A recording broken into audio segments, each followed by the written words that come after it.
Nas tuh bilang, yoga itu the man of disaster katanya. Mantap. Jadi saya nanganin bencana bolak-balik gitu ya, udah keluar dari Bappenas, balik lagi, ada bencana lagi dan seterusnya. Ya. Kedua itu adalah untuk infrastruktur. Hmm. Ketiga itu untuk pemulihan ekonomi. Ya. Keempat itu untuk pemulihan sosial budaya. Dan yang kelima adalah untuk pemulihan dari sisi lintas sektor.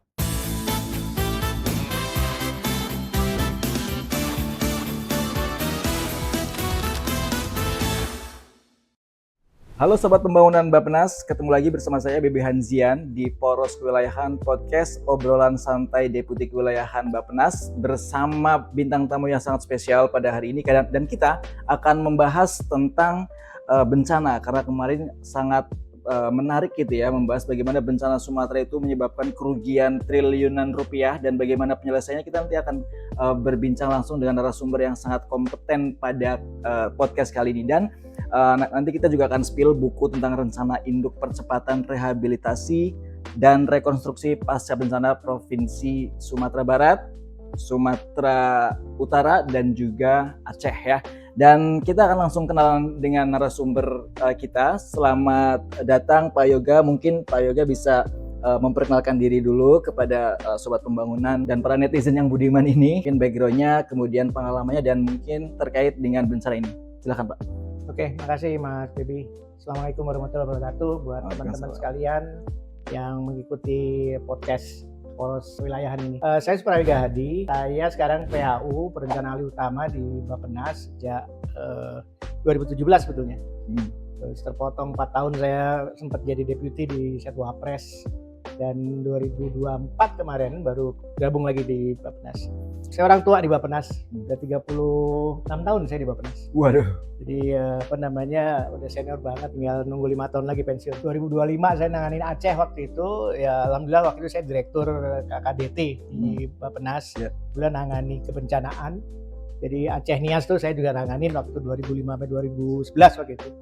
Sebelum saya ke PDT ya sebagai deputi dan sebagai dirjen di Kemendes waktu itu. Sampai 2017. Pulang dari Kemendes waktu itu 2017, balik ke Bappenas. 2018 nangani bencana lagi. Jadi bencana Sulteng waktu itu 2018 Palu, ya? Dan Palu dan NTB waktu itu. Kemudian jeda, kemudian 2025 kejadian lagi bencana besar. Jadi kata orang, kalau orang-orang tua Bappenas tuh bilang yoga itu the man of disaster katanya. Mantap. Jadi saya nanganin bencana bolak-balik gitu ya, udah keluar dari Bappenas, balik lagi, ada bencana lagi dan seterusnya.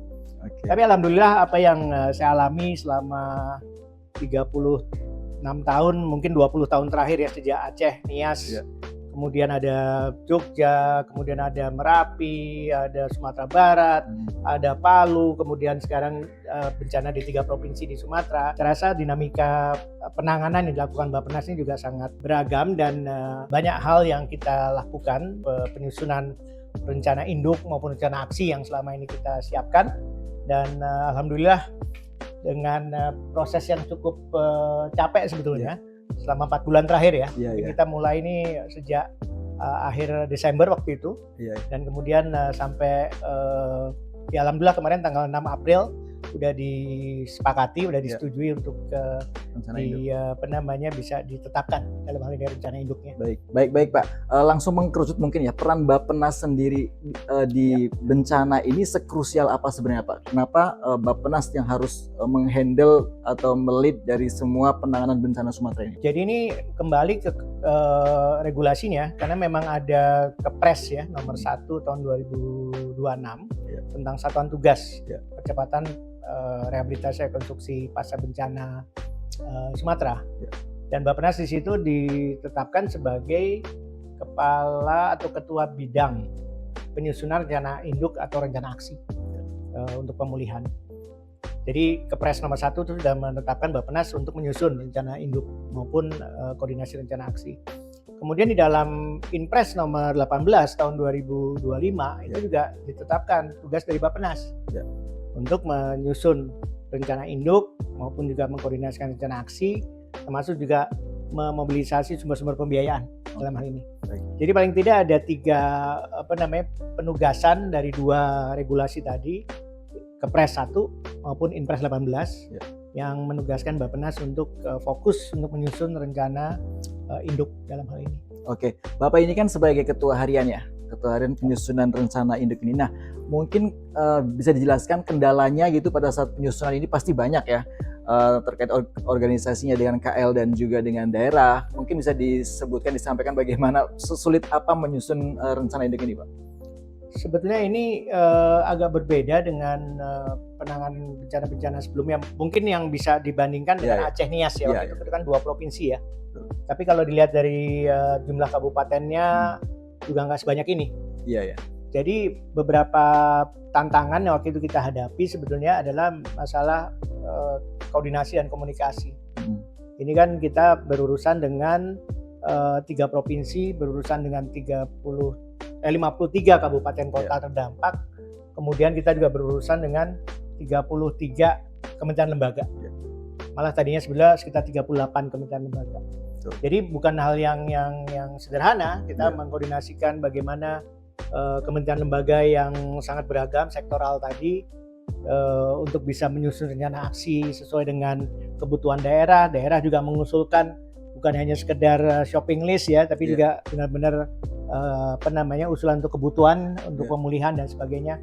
Jadi itu tantangan yang kita hadapi dalam konteks bahwa keragaman dari stakeholders yang terlibat di dalam pemulihan ya, rencana pemulihan pasca bencana di Sumatera ini juga sangat kompleks dalam hal ini. Baik, saya kadang membaca beberapa komen di internet netizen gitu ya Pak ya, biasa kan komentarnya suka aneh-aneh gitu. Salah satunya, kenapa ini kan kerugian pemerintah besar gitu ya. Kenapa pemerintah tidak mau menerima bantuan dari luar negeri atau menetapkan sebagai bencana nasional? Mungkin dari Pak juga bisa ada penjelasan agar mengklirkan nih pendapat pertanyaan-pertanyaan dari netizen ini, Pak.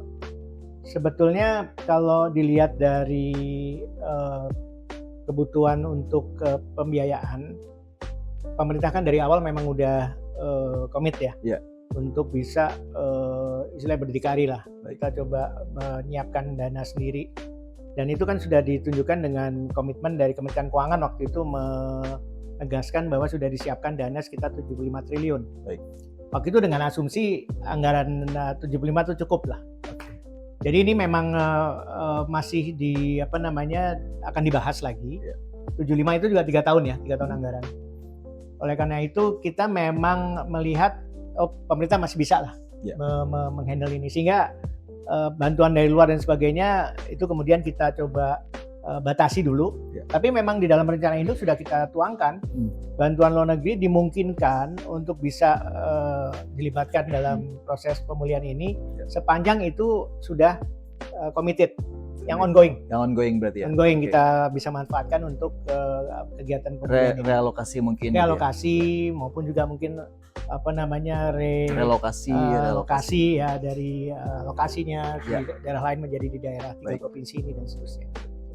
Baik, mungkin ini bisa dijelaskan kan tadi Bapak menyinggung ada 33 KL ya Pak ya. Ada KL pendukung utama dan ada KL pendukung gitu. Nah, peran atau mungkin peran KL utama dan KL pendukung ini sebenarnya seperti apa Pak dalam penanganan bencana ini?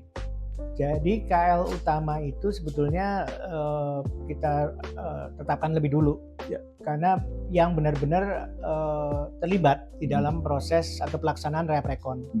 Ya biasanya kita tahu seperti contoh PU, perhubungan, kemudian perikanan, kemudian pertambangan segala macam itu kan banyak hal-hal yang memang harus dipulihkan dalam hal ini di lapangan. Jadi kita waktu itu sudah mengidentifikasi, akhirnya dapatlah 23 kementerian lembaga yang terlibat langsung lah di dalam proses Rehaprekon.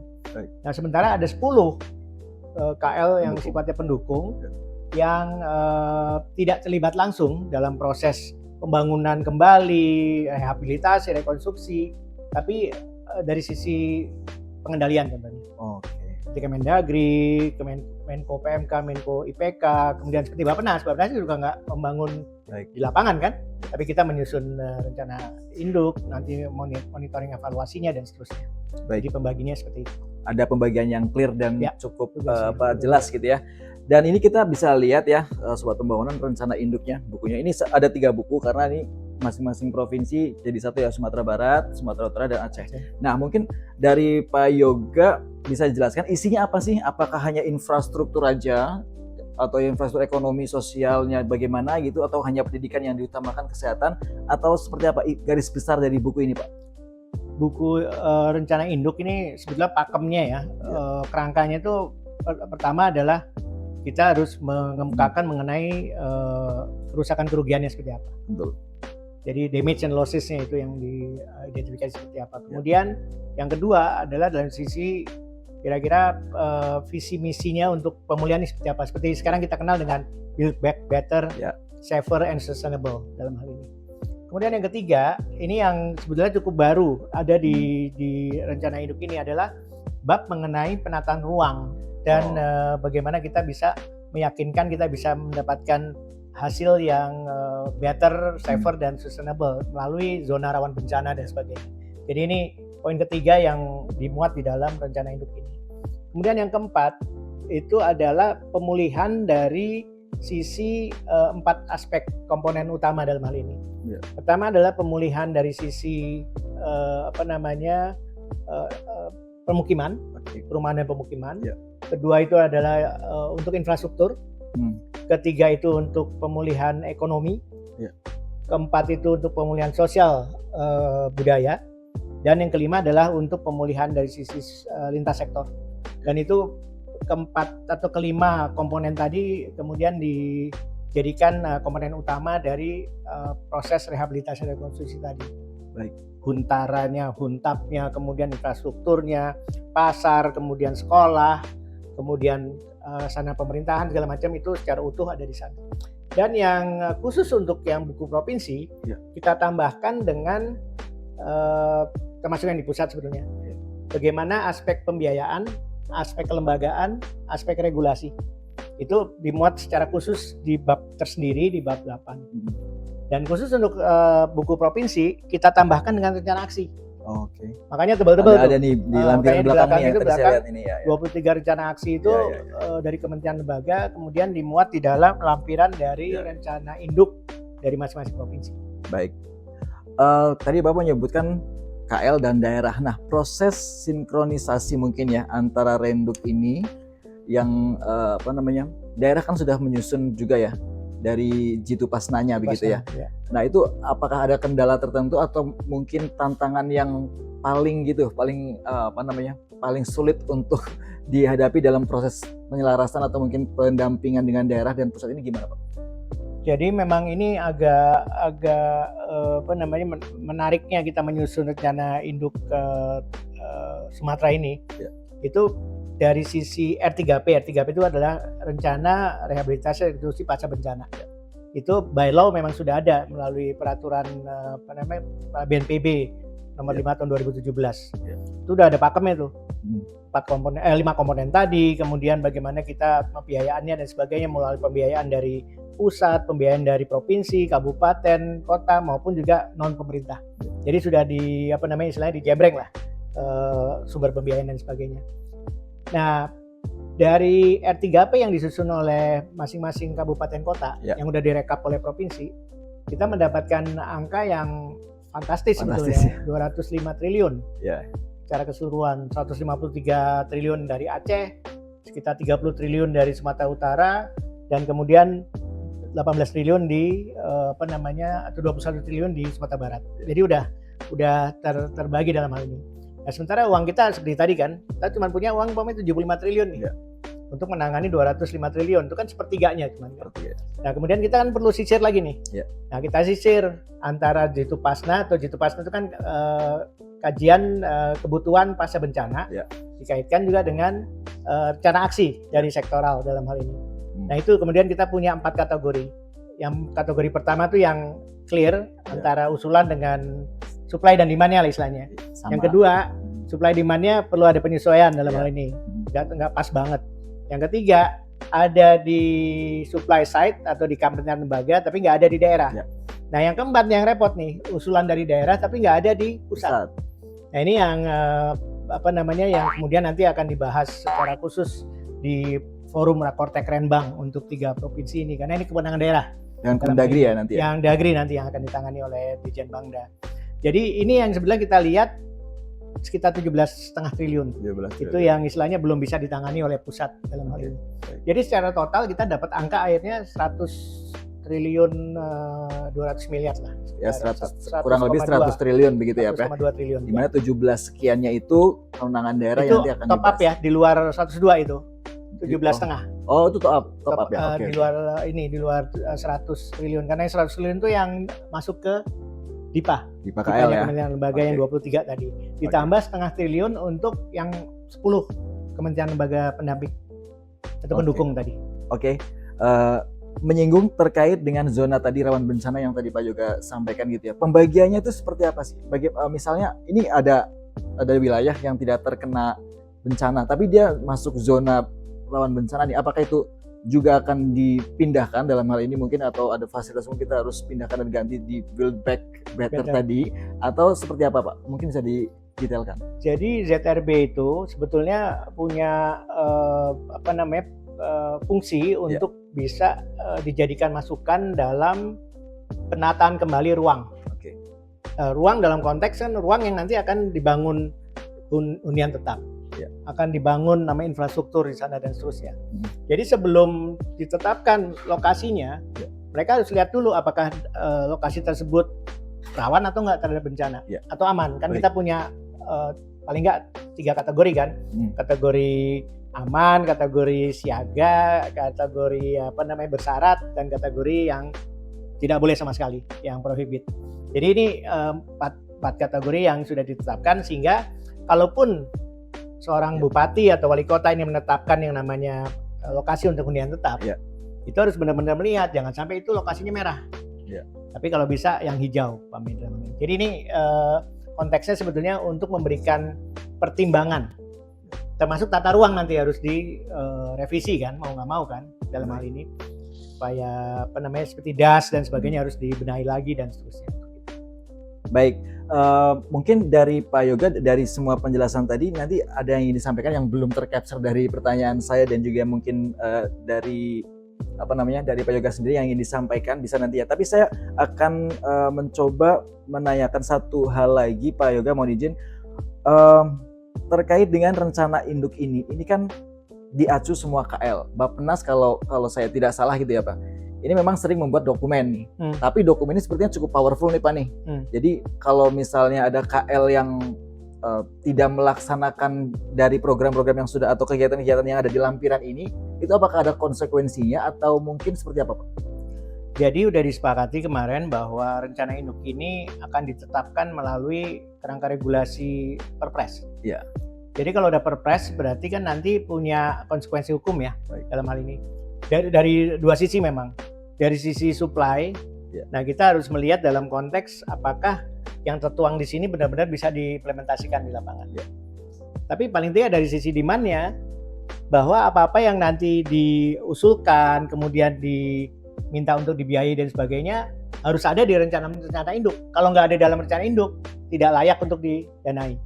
Jadi payung hukum itu menjadi penting supaya nanti jangan sampai nanti keluar dari, ya istilahnya ini menjadi kitabnya lah istilahnya ya, kitab sucinya gitu ya, untuk nanti pelaksanaan 3 tahun ke depan sampai dengan 2028, sehingga apa yang semua dituang di sini itu menjadi wajib untuk dibiayai melalui APBN dan sebagainya. Karena itu nanti siang kebetulan saya juga akan memimpin rapat untuk dengan semua KL untuk supaya bisa menyiapkan paling nggak 2026 kan kita butuh kalau nggak salah 39 triliun. Kemudian tahun depan untuk RKP 2027 kita juga sudah perhitungkan sekitar 38 triliun dan seterusnya. Jadi ini memang mau tidak mau kerangka hukum ini menjadi penting, termasuk di daerah. Soalnya di daerah kita harapkan seperti 3 buku ini, buku Aceh, buku Sumut, dan buku Sumatera Barat, itu kita harapkan juga nanti bisa ditetapkan melalui peraturan gubernur, supaya punya istilahnya legal formal yang jelas gitu ya, legal basis yang jelas untuk itu. Baik, untuk bencana-bencana ke depan yang mungkin diramalkan oleh berbagai pihak itu karena ada global warming itu kan bakal banyak di Indonesia nih, apalagi Ring of Fire gitu ya lokasinya. Itu apakah ini pakem ini akan menjadi pakem yang digunakan untuk penanganan bencana ke depannya atau bagaimana Pak? Sebetulnya udah ada yang seperti tadi saya Udah ada. bilang ada R3P tadi itu ya. Oke. Jadi peraturan BNPB nomor 5 tahun 2017 itu sebenarnya sudah menetapkan bahwa setiap ada bencana, Ya. bahwa daerah harus menetapkan contohnya adalah situasi tanggap darurat. Ya. Tanggap darurat kemudian ada transisi. Transisi baru masuk ke rehab rekon. Oke. Nah itu pakemnya udah ada memang Udah dalam ada hal ya. ini. Jadi kayak sekarang kan bencana udah mulai lagi banjir dan sebagainya. Seperti sekarang banjir di Aceh, banjir di Sumatera Utara dan sebagainya. Itu di luar ini. Oh, oke. Karena ini akibatnya penyebabnya satu kan? Iya. 26 November ya. Iya. Sehingga kita bilang ini adalah bencana hidrometeorologi. Oke. Nah, yang pasca 26 November itu akan ditangani secara reguler oleh BNPB biasanya dalam hal ini. Baik, terima kasih Pak Yoga. Sebelum saya berikan waktu ke Pak Yoga untuk closing statement, saya mungkin ingin menyampaikan ke Sobat Pembangunan dimanapun berada ya, kawal terus Bappenas dan juga pemerintah dalam penanganan bencana ini. Kalau misalnya ada komentar atau saran yang bisa disampaikan, bisa langsung ditulis di komen, bisa juga di subscribe YouTube kami biar nanti akan terus terupdate informasi-informasi terkini terkait dengan pembangunan nasional di Indonesia. Untuk yang sesi terakhir mungkin saya akan berikan kepada Pak Yoga untuk memberikan closing statement terkait dengan penanganan bencana Sumatera ini. Silakan Pak. Oke, makasih Mas Febi. Jadi ini sebetulnya sebagai best practice ya. Mudah-mudahan apa yang dilakukan Bappenas sejak 21 tahun yang lalu ya, 2005 sampai sekarang dalam penanganan bencana ataupun merespon kejadian bencana itu bisa dijadikan semacam pakem untuk penanganan bencana-bencana lainnya. Jadi kuncinya adalah bagaimana kita bisa menyiapkan semuanya secara terkoordinasi dengan baik. Kemudian bagaimana kita juga bisa melibatkan semua pihak di dalam pelibatan ya di dalam proses rehabilitasi rekonstruksi. Dan juga yang terakhir adalah bagaimana pemerintah daerah itu bisa diberikan juga peran maupun kewenangan untuk bisa mengurangi resiko ke depannya. Jadi ini kan sifatnya tidak hanya kembali ke titik nol, tapi bagaimana menjadi lebih baik. Makanya better, tapi juga lebih aman, safer, dan berkelanjutan, sustainable. Jadi itu sebelah kuncinya bahwa dalam penanganan ke depan, insya Allah kita juga mempunyai prinsip yang sama bahwa untuk membangun kembali, merehabilitasi, merekonstruksi, kita harus mengupayakan sesuatu yang lebih baik, lebih aman, dan lebih berkelanjutan. Jadi itu kuncinya, mudah-mudahan bisa menjadi lesson learn untuk siapapun ya yang terlibat di dalam kebencanaan ini ke depannya. Baik, terima kasih atas waktunya Bapak Suprayoga Hadi. Mudah-mudahan kita bisa ketemu lagi di lain topik yang lebih terkini dan lebih menarik lagi. Dan juga buat Sobat Pembangunan, terima kasih sudah mengikuti podcast kita selama beberapa menit ini yang mudah-mudahan menjadi informasi tambahan. Dan sampai ketemu lagi di podcast Kewilayahan, Poros Kewilayahan, podcast obrolan santai di Butik Kewilayahan Bappenas selanjutnya. Dadah!